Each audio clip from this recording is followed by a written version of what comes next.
ఈరోజు చాలామంది నేను అబ్జర్వ్ చేస్తూ ఉన్నాను, నోటి మాటల్లో ఏమాత్రం పట్టింపు లేకుండా అలా వదిలేస్తూ ఉన్నారు. కొంతమంది విషయాలు నా చెవులకు వస్తున్నప్పుడు చాలా గాయం కలుగుతుంది నాకు. పరిశుద్ధులారా, అన్నిటికంటే ముఖ్యంగా మన నోటి మాట చాలా కీలకం బిడ్డ. అది నీ ఇంటి వారిని ప్రభావితం చేసిద్ది, సమాజాన్ని ప్రభావితం చేసిద్ది, సంఘంలోని వ్యక్తుల్ని ప్రభావితం చేసిద్ది. ఆ మాటలే దేవుణ్ణి కూడా ప్రభావితం చేస్తాయి.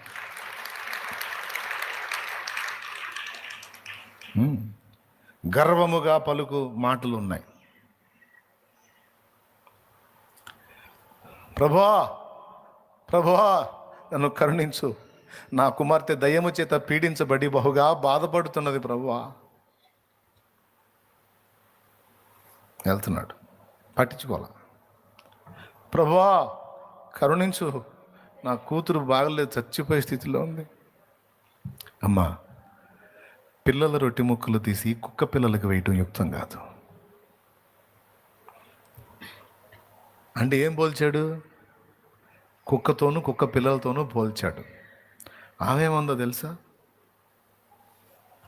నేను సురోఫెనికయ వంశస్థురాలని, రాజవంశానికి చెందిన స్త్రీని, నేను కుక్కతో పోలుస్తావు నన్ను?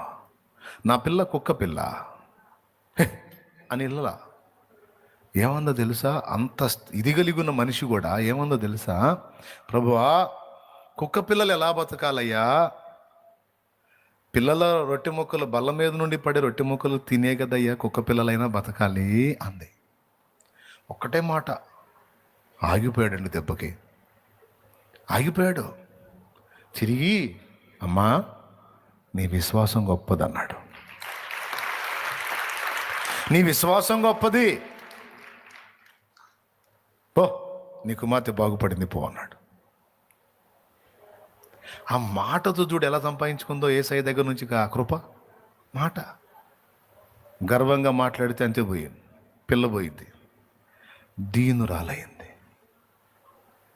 దేవుని సముఖంలోకి పోయినప్పుడు నీ మాటలు ఎలా ఉండాలో పాఠం అక్కడ. నిన్ను నువ్వు ఎక్స్పోజ్ చేసుకోవడానికి ట్రై చేయొద్దు. నీ గొప్పతనం, నీ గొప్ప కార్యాలు చెప్పడానికి ట్రై చేయొద్దు. పరిసయుడు పోయాడు, ప్రభువా నేనైతే నీ ఎదుట చాలా యథార్థంగా బతుకుతున్నాను, ఆ దరిద్రులాగా లేను, ఎవరు సుంకర్లాగా. నేనైతే ఎవరి దగ్గర దోచుకోలేదు, ఎదుటి వాళ్ళకి సాయం చేయడానికి ఇష్టపడుతున్నాను, ఆ సుంకర్లాగా దోచుకోలేదు. నేనైతే వారానికి 2 సార్లు ఫాస్టింగ్ ఉంటున్నాను, ఆ శంకర్లాగా 5 రోజులు 6 రోజులు అప్పనంగా తింటలా. నేనైతే మరి చేతులు కడుక్కొని భోజనం చేస్తాను, రోజుకి 5 సార్లు ప్రార్థన చేస్తాను, ఆ శంకర్లాగా రెట్టబడితేట తిని ప్రార్థన చేయకుండా తిరగను. నేను వాని వల్లే ఉండనందుకు నీకు స్తోత్రం. ఇది ప్రతి దానిలో పక్కన నుండి చూపించుకుని నేను ఎక్స్పోజ్ చేసుకుంటున్నాడు. కానీ శంకర్ ఏం అడుగుతున్నాడు? దేవా, అయ్యో నేను నీ సన్నిధిలో రావటానికి కూడా అర్హుని కాదయ్యా, నాకు యోగ్యత లేదయ్యా, నీ వైపు ఆకాశం వైపు చుట్టానికి కూడా నాకు అర్హత లేదు ప్రభువా, అయ్యో నేను అలాగని రొమ్ము కొట్టుకొని గందరగోళంగా ఏడుతున్నాడు శుంకరి. యేసు ప్రభు అన్నాడు, ఇద్దరిలో ఎవరు సమాధానం పొందిపోయారు, ఇద్దరు ఎవరు అంగీకరించబడ్డారు అంటే పరిసయుడు కాదు, శుంకరే అంగీకరించబడ్డాడు. పరిసయుడు పలికిన మాటలు ప్రభువుని అభ్యంతర పెట్టినాయి, తన అయోగ్యతను కనపరిచినటువంటి శుంకరి మాటలు ప్రభువుని ఆకర్షించినాయి. ఇద్దరిలో ఎవరి నోరు సుందరం? పరిసయుడి నోరా? వీడు నిజంగా పవిత్రుడే, కానీ వీడి హృదయాలోచన ఎలా ఉంది? ఇతరులతో పోల్చుకొని తను తాను దేవుని ముందు గొప్ప చేసుకుంటున్నాడు. శుంకరి కూడా మిగిలిన వాళ్ళతో పోల్చుకొని వాళ్ళందరి కాడికి నేను పాపి అయిన మనుషుడని తను తాను తగ్గించుకున్నాడు. ఇద్దరిలో ఎవరి నోరు సుందరం అయిపోయింది? దేవుని ఎదుట మన మాటలు ఎలాగుండాలో పాఠాలు యేసయ్యే చెప్పాడు. ఎదుటి వాళ్ళని నువ్వు ఏ హోదాలో ఉన్నా, ఏ పొజిషన్లో ఉన్నా, కొంతమంది తమ హోదాను బట్టి గర్వించిన వారై ఇతరులను చాలా తేలిగ్గా మాట్లాడతారు. ఎవరికి ఉండే విలువలు వాళ్ళకున్నాయి, ఎవరికి ఉండే విలువలు వాళ్ళకున్నాయి. తాటి గింజ పెద్దదా, మర్రి గింజ పెద్దదా? పెద్దగా చెప్పండి. తాటి గింజ పెద్దదా, మర్రి గింజ పెద్దదా? ఇంత ఉంటుంది తాటి గింజ. మర్రి గింజ ఆవగింజ కంటే చిన్నగా ఉంటుంది. మన ఇండియాలో దొరికే ఆవగింజలు పెద్ద, దానికంటే కూడా చిన్నగా ఉంటుంది మర్రి గింజ. తాటి చెట్టు నీడన పడిందంట మర్రి గింజ. పడి అది వర్షానికి అక్కడిక్కడ దొర్లుతూ ఉంటే ఈ తాటి చెట్టు నవ్వింది. బ్రతుకు పోరు. ఏ గింజ? ఏ గింజ? మర్రి గింజ. తా నువ్వు, నా గింజలు పెద్దయి. రైట్. ఒక దగ్గర నాటబడింది మర్రి గింజ. మొక్కలు ఎగుస్తుంది. మళ్ళీ లేచావా? నా దగ్గర బతకాలనే, నా ముందు నిలవాలనే.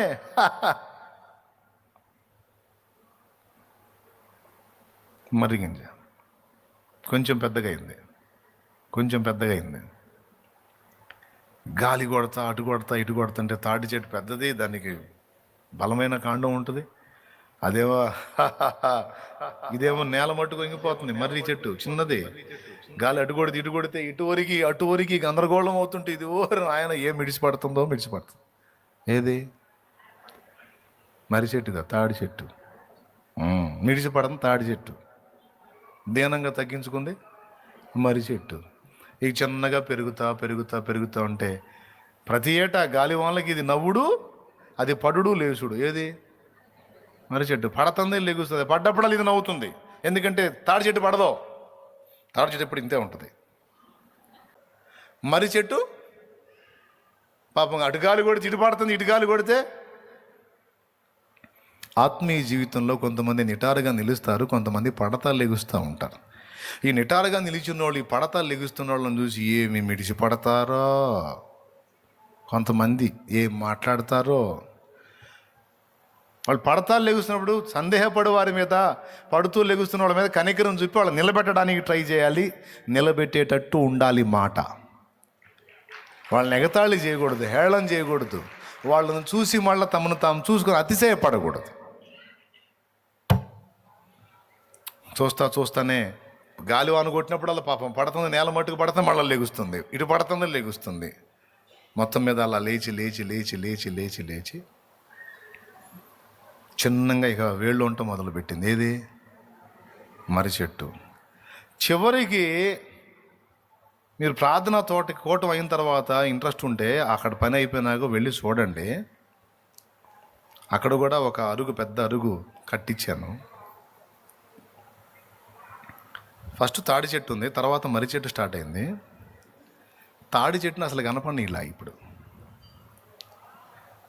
మొత్తం జుట్టి అట్లా ఓపెన్ అయిపోయింది మర్రి చెట్టు.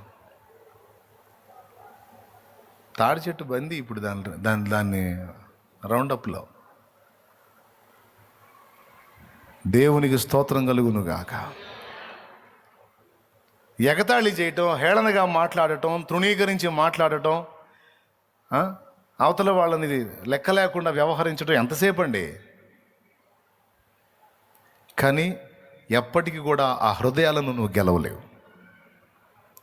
అది నీ ఇంటి వాళ్ళు. కొంతమంది బయట వాళ్ళ దగ్గర భలే రెస్పెక్ట్ఫుల్గా ఉంటారు, కానీ ఇంటి వాళ్ళ దగ్గర చండాలంగా ఉంటారు. గుర్తుపెట్టుకో, ఇంట గెలిచి రచ్చ గెలవమన్నారు.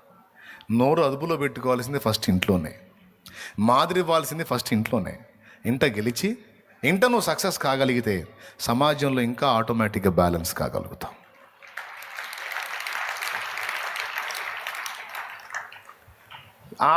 ఏముందలే అనిపించింది ఇప్పుడు నేను చెప్పే కొటేషన్లో. మనకు తెలియని అంటావా? మనకు తెలిసి మాటలేగా, జాగ్రత్తగా ఉండాలంటున్నాడు ఇవాళ ప్రసంగం. అదే ఏడిచావు, అదేనా ప్రసంగం? ఈ నోరు కంట్రోల్ లేక చాలామంది సేవలు నాశనమైనాయి. ఈ నోరు అదుపు తప్పినందున చాలా కుటుంబాల్లో పతనం స్టార్ట్ అయింది. ఈ నోరు బ్యాలెన్స్ తప్పినందున చాలా విడాకులు అయిపోయినాయి. తెలుసా? ఈ నోరు కంట్రోల్లో లేనందుకు చాలామంది దైవజనులు అధములా కూర్చున్నారు. అక్కడ మంచి టాలెంటెడ్, మంచి సామర్థ్యం అన్నీ ఉన్నాయి, కానీ నోరు అదుపులో లేదు. కొంతమంది సేవకురాళ్ళు అల్పులైపోయారు, నోరు బ్యాలెన్స్ మిస్ అయినందున. ఏముందిలే అని వదిలేస్తూ ఉంటారు మాటలు. అందుకే ఆరంభం నుంచి దేవుడు అది హెచ్చరిక చేసుకుంటూ వచ్చాడు. నా కుమారుడా, నీ నోరు జాగ్రత్త. నేను ఒకటే చెప్తున్నా, గుర్తుపెట్టి, నీ నోరు సుందరం, నీ స్వరం మధురం, అంతే. ఈ రెండింటిని బ్యాలెన్స్గా నువ్వు కాపాడుకోమా. అది నాకు సుందరంగా ఉండాలి, నాకు మధురంగా ఉండాలి, నాతో పాటు నా పిల్లలకు కూడా నీ స్వరం మధురమే, నీ నోరు సుందరమే ఉండాలి.